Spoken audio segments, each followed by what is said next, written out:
10 perkara yang bisa mengurangi pahala puasa dan 10 perkara yang bisa menjadikan puasanya ditolak dan tidak diterima Allah Subhanahu wa ta'ala.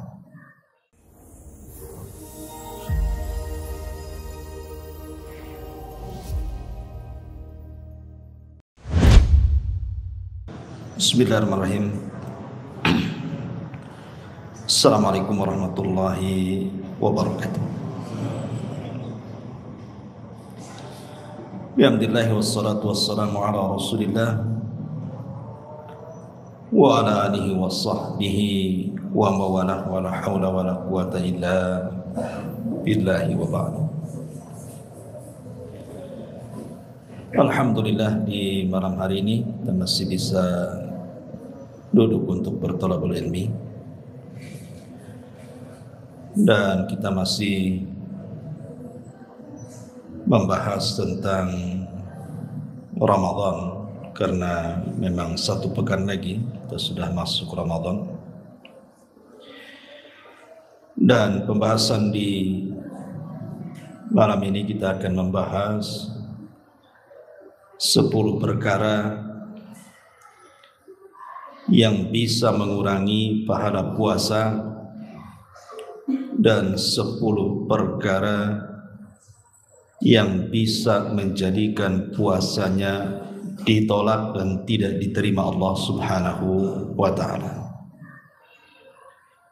Ini penting. Kenapa demikian? Karena ibadah puasa ini banyak sekali keutamaan. Kalau seandainya keutamaan yang begitu banyak yang ada pada puasa itu, tiba-tiba kemudian puasanya dikurangi pahalanya atau bahkan sampai ditolak, maka sangat rugi sekali. Sebelum saya menjelaskan pembahasan kita di malam hari ini, mengingatkan saja tentang fadlus siyam, keutamaan puasa secara singkat. Yang pertama, puasa itu adalah ibadah yang sangat mulia karena dinisbatkan kepada Allah. Nabi SAW mengatakan, semua amalan ibadah itu diberikan kepada hamba-hambanya, atau terkadang satu ibadah itu dibagi 2, sebagiannya untuk hambanya dan sebagiannya untuk Allah, seperti sholat umpamanya. Tetapi puasa ini tidak demikian, karena Nabi SAW mengatakan, as-sawmu li wa ana ajzi bihi. Puasa itu untukku, dinisbatkan kepada Allah, dan aku yang akan membalasnya. Setiap perkara yang dinisbatkan kepada Allah maka menjadi mulia perkara itu. Seperti Baitullah, rumah Allah. Makanya Ka'bah itu menjadi mulia karena dinisbatkan kepada Allah. Begitu juga puasa, ketika dinisbatkan kepada Allah maka puasa itu amalan yang luar biasa. Kemudian yang kedua, orang yang berpuasa itu memiliki 2 kebahagiaan. Satu saat berbuka dan satu saat berjumpa dengan Rabbnya. Dan itu berdasarkan hadis Rasul, lis-shaimi farhatan, farhatun inda fitri wa farhatun inda liqa'i rabbih. Orang yang berpuasa itu memiliki 2 kebahagiaan, saat berbuka dan saat kelak berjumpa dengan Allah. Kemudian yang ketiga, orang yang berpuasa memiliki keharuman dalam mulutnya di sisi Allah Subhanahu wa ta'ala, bahkan lebih harum dibandingkan minyak kasturi. Berdasarkan sabda Nabi sallallahu alaihi wasallam, kata Nabi sallallahu alaihi wasallam, laluhufu fammis shaim atyab indallahi min rihil misk. Bau mulutnya orang yang berpuasa di sisi Allah lebih harum dibandingkan minyak kasturi. Yang nomor 4, Allah Subhanahu wa taala siapkan satu pintu sorga khusus bagi orang yang berpuasa, yang disebut dengan babur rayyan. Sebagaimana sabda Nabi sallallahu alaihi wasallam, inna fil jannati baban yuqalu lahu rayyan yadkhulu minhu as-shaimuna yaumal qiyamah. Di sorga itu ada satu pintu yang disebut dengan rayyan, yang khusus orang-orang yang berpuasa saja yang masuk. Kemudian yang nomor 5, satu hari berpuasa kalau diniatkan di jalan Allah Subhanahu wa taala bisa menjauhkan wajah kita 70 tahun perjalanan dari api neraka. Berdasarkan sabda Nabi sallallahu alaihi wasallam, man shoma yauman fi sabilillah ba'adallahu wajhahu 'anil nari 70 kharifa. Siapa yang berpuasa satu hari saja di jalan Allah, maka wajahnya akan dijauhkan dari api neraka sejauh 70 musim ataupun 70 tahun perjalanan. Itu satu hari. Antum puasa Ramadan 30 hari atau 29, kalikan saja. Kemudian juga yang nomor 6, bahwa puasa itu junnah, benteng. Benteng dari kita dengan api neraka. Dan itu berdasarkan hadis Rasul, as-siyamu junnatun minan nar ka junnati ahadikum minal kitab. Puasa itu benteng kita dengan neraka seperti seseorang membentengi diri dengan baju perang atau tameng saat berperang. Kemudian yang nomor 8, puasa sendiri bisa memberikan syafaat bagi pelakunya kelak pada hari kiamat. Berdasarkan sabda Nabi sallallahu alaihi wasallam, as-siyam wal Qur'an yashfa'ani li sahibihima. Al-Qur'an dan puasa akan menjadi syafaat bagi para pelaku keduanya, baik yang membaca Qur'an atau yang berpuasa. Kemudian yang nomor 9, puasa sendiri adalah seafdal-afdalnya amal. Berdasarkan hadis Nabi sallallahu alaihi wasallam dari Abi Umamah Al-Bahili, ketika dia mengatakan, ya Rasulullah, murni bi amrin yanfa'unillahu bi, perintahkan kepadaku sesuatu yang bermanfaat bagiku di sisi Allah. Maka Rasul mengatakan, alaika bisyam, puasakan. Menunjukkan apa? Amalan yang utama di sisi Allah Subhanahu wa taala. Dan yang nomor 10, puasa ini penyebab orang mendapatkan satu kamar yang indah di sorga. Kamar kaca yang nampak dari luar dan juga dalamnya. Dan itu berdasarkan hadis Nabi SAW, inna fil jannati ghuraf. Di sorga itu ada kamar. Yura zuhuruha min butuniha wa butunuha min zuhuriha. Nampak dari luar ke dalam atau dari dalam keluar. Maka seorang Arab Badui berdiri dan mengatakan, ya Rasulullah, untuk siapa kamar-kamar indah di sorga itu? Maka Rasul mengatakan, liman atabal kalam wa at'amat ta'am wa adamas siyam wa shalla bil laili wan nasu niyam. Bagi orang yang lembut ucapannya, bagi orang yang suka membantu fakir miskin dengan memberi makanan kepada mereka, dan bagi orang yang berpuasa, serta orang yang tidak pernah meninggalkan qiyamul lail. Cukup 10 perkara ini saja sebenarnya sudah bisa merangsang kita ini untuk semangat ibadah puasa. Kalau kita mau rinci banyaklah. Saya ambil 10 saja. Ya. Lah di sana masalahnya ada 10 perkara yang kalau antum lakukan bisa berkurang tuh pahalanya. Bukan hanya berkurang, boleh jadi tidak ada dapat pahala sama sekali. Jadi dari pagi antum menahan lapar dahaga, menahan syahwat yang sangat berat itu ya tidak ada apa-apanya. Lalu buat apa nahan lapar-lapar, dahaga-dahaga, nahan syahwat kalau sudah lelah letih tiba-tiba nggak dapat apa-apa? Ibarat antum kerja sama saya nggak digaji jadinya. Dan antum mau kerja nggak digaji kan tak mau juga. Orang nggak digaji saja sakit hati gitu ya. Masyaallah muslimin yang dimuliakan Allah Azza wa Jalla, apa saja. Karena begini ikhwan, terkadang ibadah itu secara hukum sah-sah saja kalau dia mendatangkan rukun dan wajibnya. Secara hukum puasanya sah, tidak perlu qadha. Tetapi secara pahala dia nggak dapat pahala. Sama seperti Umar bin Khattab ketika duduk-duduk bersama putranya Ibnu Umar di Arafah. Kemudian melihat ribuan jemaah haji yang datang dari mana-mana. Maka Ibnu Umar mengatakan, alangkah banyaknya orang-orang yang datang untuk haji wahai abi, wahai bapakku.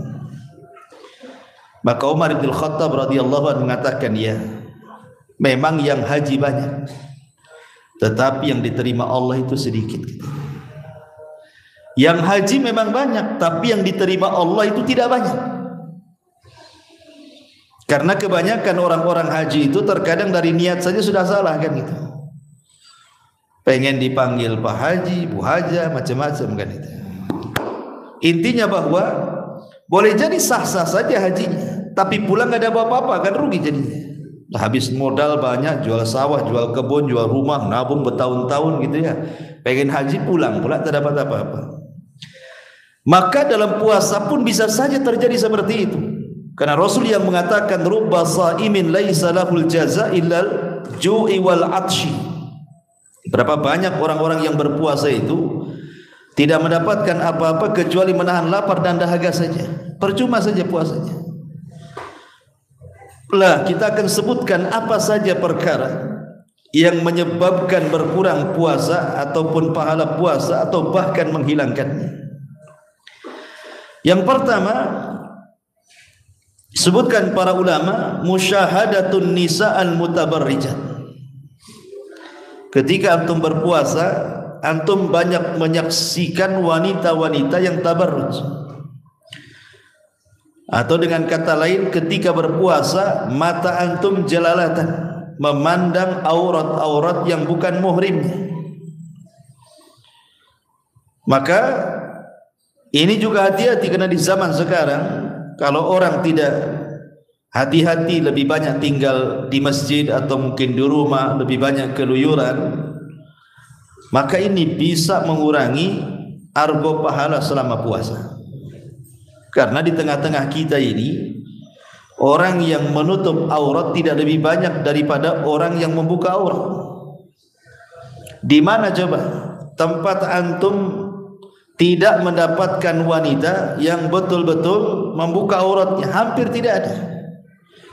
Di jalan ya ketemu, di pasar ya ketemu, di mall ya ketemu, di tempat pekerjaan antum juga ya ada gitu ya.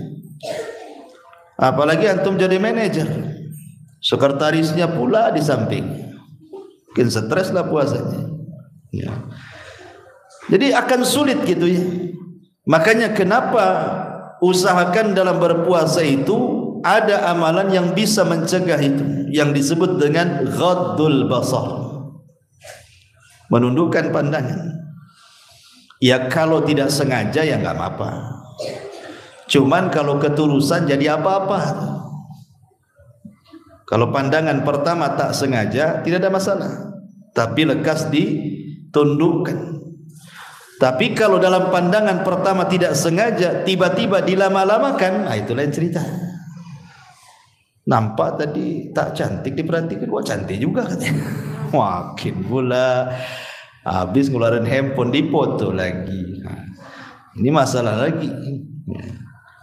Taib di dunia nyata tidak bisa dihindarkan. Di dunia maya juga sama. Apalagi saya yakin setiap antum tidak mungkin tidak punya handphone, tuh pasti punya handphone. Dan handphone di zaman sekarang nggak sama dengan handphone di zaman dulu kan, handphone jadul yang kalau disentuh pun tidak berubah-berubah. Hampir semua handphonenya kalau disentuh pasti layar sentuh semua. Macam-macam iklan di situ kan. Apalagi hobi kita ini YouTuber, yang itu, TikToker atau apa lagi. Makin parah kan itu ya. Maka sebaiknya bahasa Jawanya prei lah. Sudah. Ramadan ini kurangin nonton handphone itu. Kadang-kadang kita ini godaan dari handphone ini jauh lebih besar dibandingkan dunia nyata. Fitnahnya itu lebih besar. Ya. Maka ini bisa mengurangi pahala masalahnya. Ini yang pertama. Apalagi yang melihat aurat saja mengurangi pahala, apalagi wanitanya yang sedang berpuasa sengaja buka aurat. Nah, itu lagi lebih parah lagi. Maka mak-mak ini hati-hati kasih tahu saudaranya yang masih buka aurat gitu. Kemudian yang kedua, ya memang melihat aurat itu tidak batal puasanya, tapi mengurangi pahala masalahnya. Yang kedua,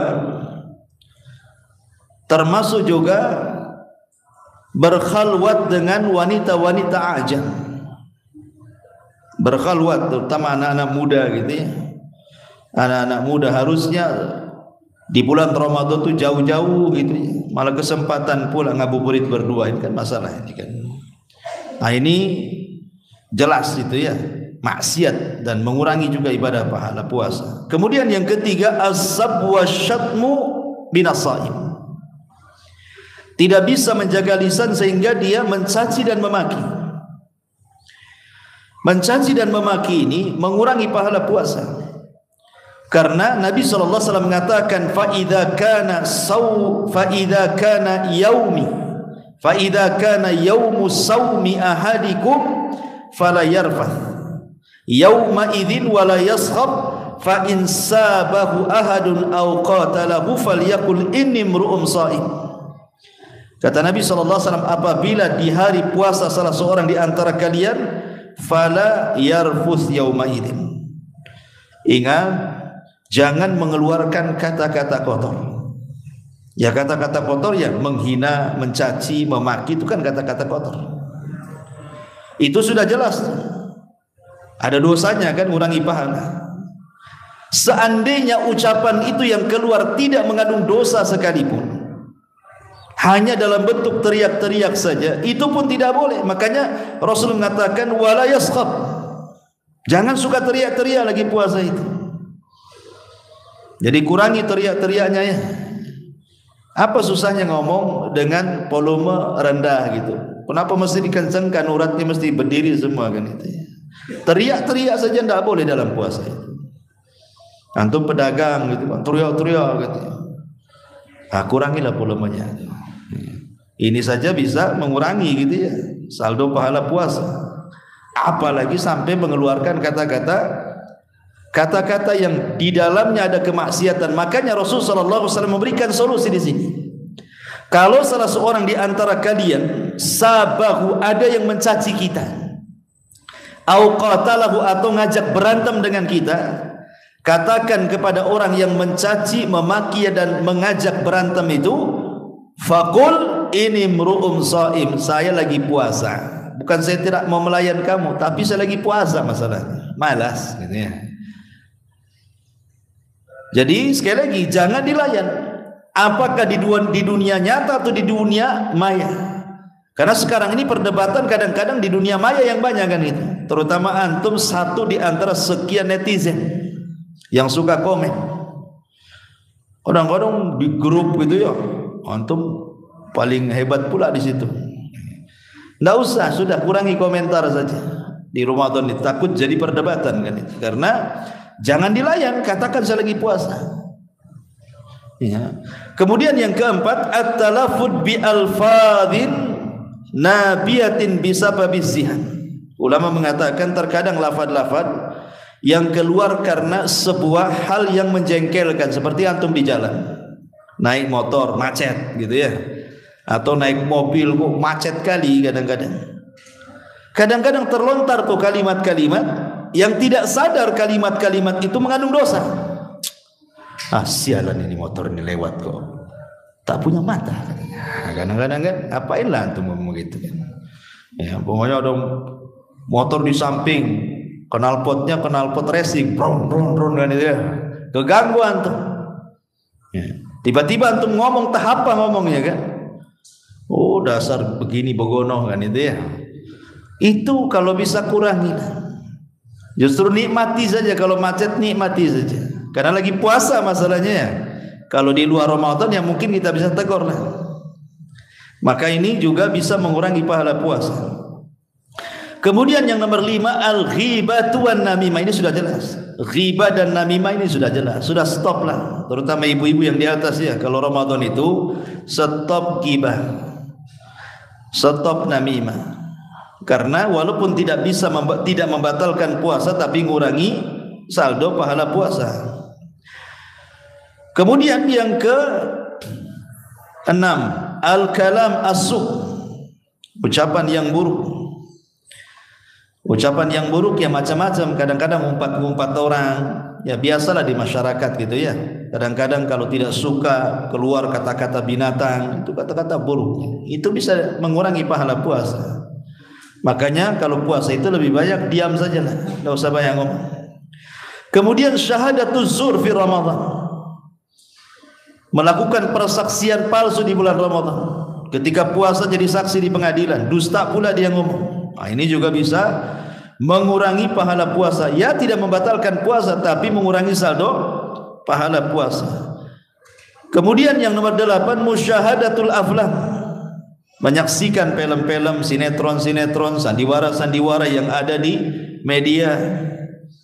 Kadang-kadang ada orang itu ingin ngabisin jam karena lama puasa, sengaja cari film gitu ya, film barat atau film apa gitu, kemudian ditonton kan, bisa sampai 2 jam itu.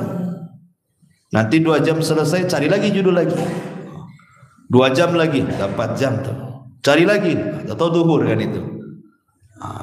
Kadang-kadang nggak sadar ikhwan, harusnya saat berpuasa kan banyak ibadah yang harus dilakukan kan, bisa baca Quran, bisa zikir, bisa macam-macam.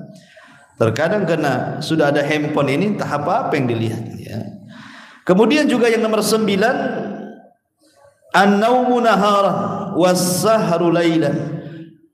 Kalau di malam hari dia terbangun, sengaja tidak mau tidur, nggak mau tidurkan karena siangnya dia pengen tidur lama, biar puasanya tidak terasa gitu. Coba kalau antum habis subuh tidur gitu ya, bangun zuhur, kan masih ngantuk tuh, sholat zuhur tidur lagi, bangun asar kan gitu ya. Nanti habis asar bangun kan sebentar aja tuh puasa itu pun langsung ke pasar kaget tuh cari bukaan. Subhanallah.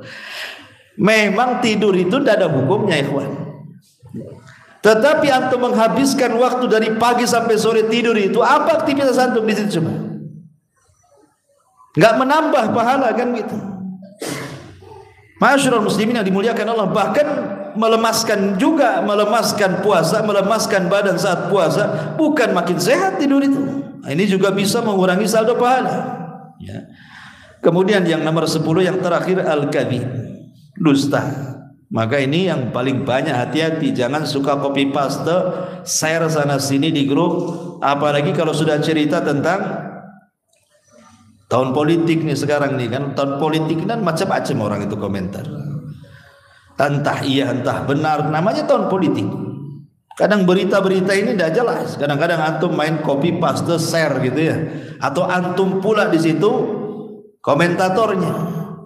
Maka sebaiknya hindari perkara-perkara seperti itu karena bisa mengurangi pahala puasa. Ini 10 perkara yang disebutkan para ulama bisa mengurangi pahala puasa. Tapi yang lebih parah lagi, ini 10 dosa yang kalau antum lakukan tidak akan diterima puasanya. Mau jungkir balik antum puasa, tidak akan diterima puasanya. Ini 10 orang. Siapa mereka? Yang pertama, al-musyriku billah, orang yang melakukan kesyirikan kepada Allah Azza wa Jalla. Lagi puasa antum datang ke dukun ya. Lagi puasa kemudian antum percaya sama tangkal, jimat, keleni gitu, atau datang ke kuburan minta-minta pula di kuburan. Maka orang yang berpuasa kalau dia melakukan kesyirikan, ditolak puasanya, karena syirik itu membatalkan amal. Ini yang pertama. Yang kedua, munafik. amalan orang-orang munafik. Karena Allah Subhanahu wa taala yang mengatakan innal munafiqina fi darkil asfali minan nar. Orang-orang munafik itu diletakkan di intip neraka yang paling dalam. Maka orang-orang yang zahirnya berpuasa tapi hatinya menyembunyikan kekufuran tidak akan diterima puasanya. Maka hindari selama Ramadan sifat-sifat nifak tadi. Apabila bicara dusta, apabila dikasih amanah dia khianat, apabila bertengkar dia curang dan begitu seterusnya. Ini yang kedua. Yang ketiga, tarikus shalah, orang yang meninggalkan salat. Nabi SAW yang mengatakan, inna awal ma yuhasabu bihil abdu yaumal qiyamah. Sesungguhnya yang pertama kali dihisab bagi seorang hamba pada hari kiamat salatuhu, salatnya. Fa in saluhat salatuhu saluha sairu amali wa in fasadat salatuhu fasada sairu amali. Kalau baik solatnya, baik semua amalnya. Kalau jelek solatnya, jelek pula seluruh amalannya. Padahal dia solat loh. Orang ini solat, cuman solatnya tak bagus. Itu saja menjadikan amal yang lainnya dianggap tak bagus. Apalagi jelas-jelas meninggalkan solat. Karena aneh di bulan Ramadan ini, ikhwan. Ada orang-orang yang setahun lebih tidak pernah sholat, tapi kalau Ramadan puasa pula dia. Kalau kita tanya, Bapak ngapain puasa? Sholat pun tidak, katanya. Apa jawabannya? Janganlah, saya sudah tak sholat tak puasa pula, Ustaz. Nak double nanti dosanya, katanya. Justru kalau Anda puasa dan tidak sholat, ditolak puasanya, gak akan diterima. Karena orang yang meninggalkan sholat itu bisa kufur, dan amalan orang kafir itu tidak diterima. A'maluhum karamadin istadat bihirrih. Amalan mereka seperti tumpukan debu dihempas angin, gak ada apa-apanya. Maka orang yang meninggalkan sholat sama sekali tidak sholat kemudian puasa, ditolak tuh puasanya. Ini yang ketiga. Yang keempat, Ustaz dia sholat tapi jarang-jarang. Ya. Kadang seminggu itu kayak puasa Daud, Ustaz. Senin sholat, puasa pula tidak.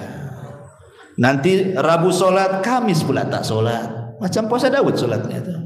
Ya. Zuhur sholat, asar tidak. Maghrib sholat, isya pula bablas gitu. Apalagi subuh ngorok kan itu. Ulama mengatakan kalau seandainya orang itu lebih banyak meninggalkan sholat dibandingkan melakukannya, ijma' kufur. Kata Syekhul Islam Ibn Taimiyah rahimahullahu ta'ala, man taraka salata jumlatan faqad kafara ijma'an. Siapa yang meninggalkan salat secara jumlah, lebih banyak meninggalkan dibandingkan melakukannya, kufur secara ijma'. Ditolak puasanya. Kan ada tuh orang-orang yang salat itu seminggu sekali, nunggu Jumat saja. Bahkan yang lebih parah itu nunggu setahun sekali, Idul Fitri dan Idul Adha saja, karena malu juga kalau tak salat. Ya. Maka barang siapa yang lebih banyak meninggalkan sholat dibandingkan melakukannya, ditolak puasanya. Tapi kalau banyak melakukan sholatnya, sekali-kalilah karena malas dia meninggalkan sholat. Lihat, bagi ulama seperti Syekh Nasiruddin dan Albani rahimahullahu ta'ala yang mengatakan tidak kufur karena meninggalkan sholat karena kemalasan, selama dia meyakini kewajibannya, ya berharap saja diterima sholatnya. Tapi bagi ulama yang keras meninggalkan sholat satu kali kafir yang gak diterima, ya. Maka hati-hati orang yang meninggalkan sholat. Ini yang keempat. Yang kelima, keenam dan ketujuh ini disebutkan dalam satu redaksi hadis. Nabi SAW mengatakan, salasatun la yakbalullahu lahum sarfan wala adlan. Kata Nabi SAW, 3 manusia tidak akan diterima, baik amalan wajibnya atau amalan sunnahnya ditolak. 3 orang ini gak akan diterima. Antum mau melakukan amal wajib, antum mau melakukan amal sunnah, gak akan bakal diterima bagi 3 orang ini. Pertama, aqun liwalidayhi, anak yang durhaka dengan orang tua, tidak akan diterima puasanya. Ditolak sama Allah sampai dia minta maaf sama orang tuanya. Yang kedua, al-mannan, orang yang menyebut-nyebut pemberian sedekahnya. Dia bersedekah tapi dalam rangka menyakiti orang yang antum berikan sedekahnya. Kau ini kalau enggak aku yang tolong, kau sudah kere, kau sudah jadi gelandangan, kau sudah di lampu merah sana. Kita tidak orang kan gitu ya. Maka mannan ini orang yang menyebut-nyebut pemberian walaupun puasa ditolak puasanya. Kemudian yang ketiga, al-mukadzdzab bil qadar, mendustakan takdir. Enggak terima dengan takdir dia. Ya Allah, kenapa aku terus miskin? Kenapa si fulan kaya? Ya Allah, kenapa anak saya sakit? Si fulan kok sehat-sehat anaknya. Ya Allah, kenapa usaha saya gulung tikar? Si fulan betang-betang tikar. Umpamanya seperti itu. Enggak terima dengan takdir dia. Ya. Maka orang yang tidak menerima takdir Allah Azza wa Jalla, tidak redha dengan takdir Allah Azza wa Jalla, ditolak puasanya, enggak akan diterima. Maka hati-hati nih.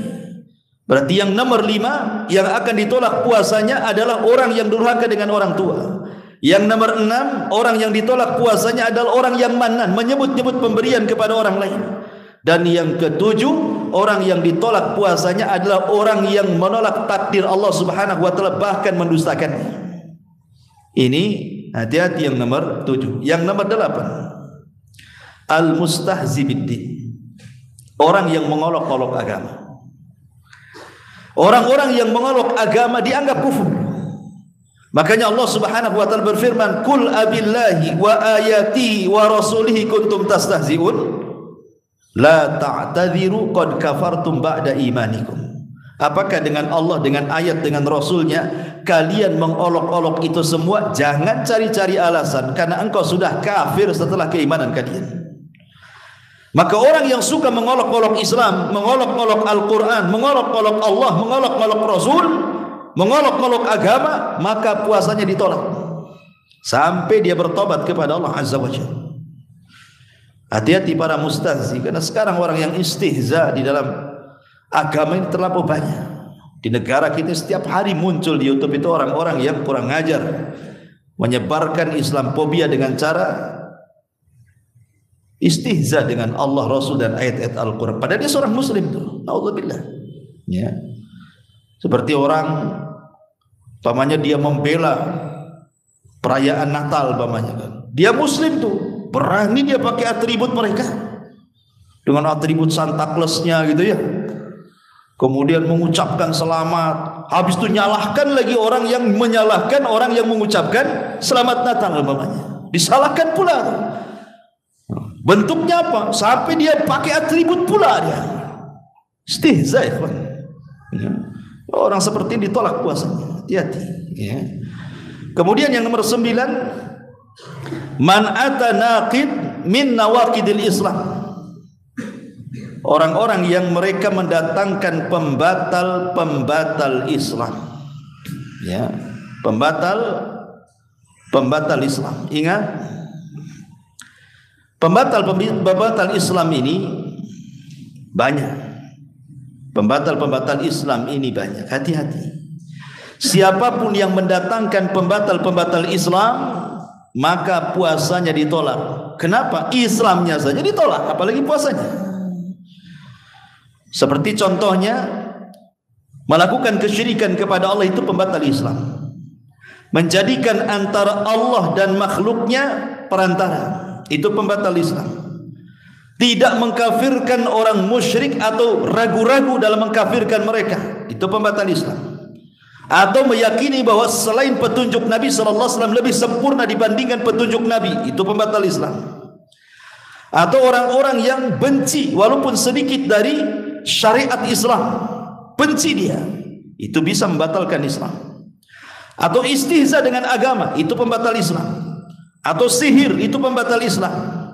Atau dia menolong orang-orang musyrik, menolong orang-orang kafir untuk memerangi Islam, pembatal Islam itu. Atau meyakini bahwa manusia boleh suka-suka dia, kadang-kadang masuk ke Islam, kadang-kadang masuk keluar Islam, liberal, itu bisa pembatal Islam itu. Atau dia i'rad, berpaling dari agama, tahu kebenaran dia berpaling, itu bisa membatalkan Islam. Kalau dia mendatangkan ini pembatal-pembatal yang 10 ini, ditolak puasanya. Maka jangan sampai mendatangkan pembatal-pembatal Islam.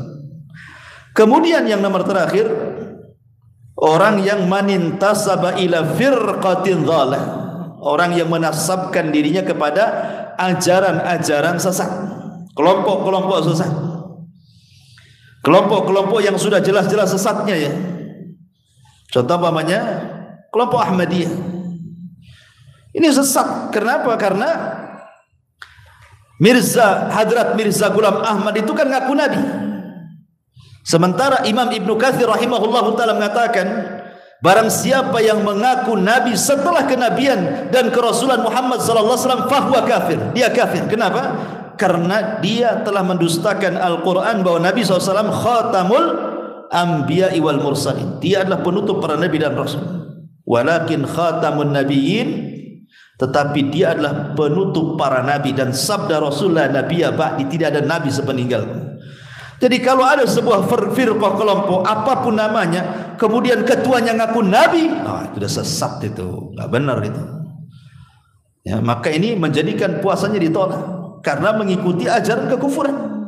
Ya. Maka ini 10 perkara jangan sampai ada pada seseorang. Kalau tidak, bukan hanya sekedar dikurangi pahalanya, ditolak puasanya. Ya. Masyarul muslimin yang dimuliakan Allah Azza wa Jalla. Dari sini kita tahu bahwa 10 perkara yang pertama bisa mengurangi pahala, tapi 10 perkara yang kedua bisa menolak puasa. Sayang, sudah dari pagi menahan lapar dahaga sampai maghrib gitu ya, tiba-tiba sama sekali tidak diterima pahalanya. Naudzubillah. Ma'asyiral muslimin yang dimuliakan Allah Subhanahu wa taala.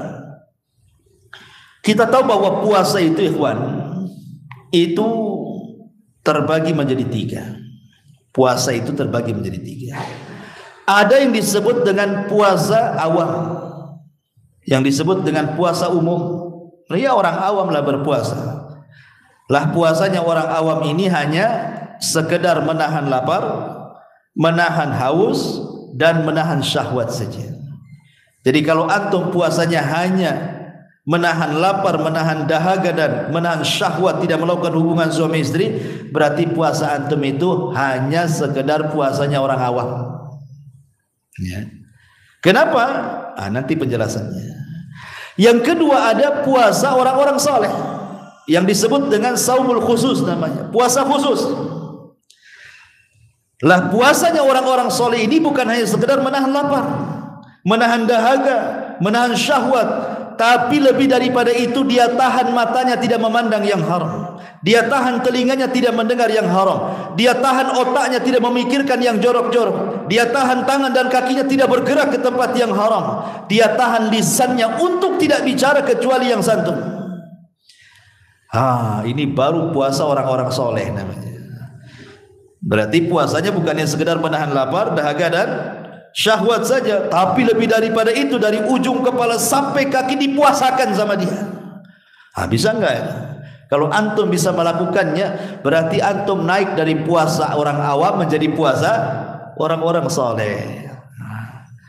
Kemudian paling puncaknya ya saum khususil khusus namanya, atau akhasul khusus, lebih khusus lagi. Ini bukan puasanya orang soleh, ini tingkatnya puasanya para nabi, para siddiqin, dan orang-orang yang dipilih oleh Allah dari kalangan muqarrabin. Itulah puasa luar biasa, bukan hanya sekedar nahan lapar, nahan dahaga, nahan syahwat, pandangan dijaga, lisan dijaga, telinga dijaga, kaki dijaga, tangan dijaga, otak dijaga, tapi lebih daripada itu. Satu hari dia berpuasa, dia habiskan dengan zikir, baca Quran, qiraatul Quran, ibadah, macam-macam dia habiskan, sehingga betul-betul maksimal itu ibadahnya. Itu puasanya orang khususul khusus namanya, atau saumu khususil khusus, lebih khusus lagi. Itu luar biasa tuh. Kalau antum tak tahu ini nomor 1 ke nomor 2 ke nomor 3. Kalau saya yakin kebanyakan nomor 1 biasanya. Gitu ya. Yang penting nahan lapar, mata masih nengok kan itu ya. Penting nahan lapar, telinga pula masih nguping sana sini. Itu puasa orang awam tuh, kalau belum bisa mempuasakan anggota badan. Ma'asyiral muslimin yang dimuliakan Allah Azza wa Jalla, lah puasa sendiri ikhwan, sebenarnya dia adalah tarbiyah dan juga al-ibtila wal ikhtibar. Kalau antum pahami, puasa itu sebenarnya ibtila wal ikhtibar. Allah sedang menguji kita dengan menguji supaya kita lapar, supaya kita haus, supaya kita menahan syahwat. Allah sedang menguji sebenarnya. Jadi ibadah puasa itu ibadah ujian. Bisa enggak antum lewati itu dari mulai terbit fajar shadiq sampai terbenam matahari itu? Allah sedang menguji kita. Siapa di antara kalian itu yang jujur keimanannya, atau siapa di antara kalian yang dusta keimanannya? Azan ya. Ya sudahlah kan itu ya. Sudah azan. Subhanakallah bihamdika asyhadu an la ilaha illa anta astaghfiruka wa atubu ilaik. Allahu ta'ala. Assalamualaikum warahmatullahi wabarakatuh.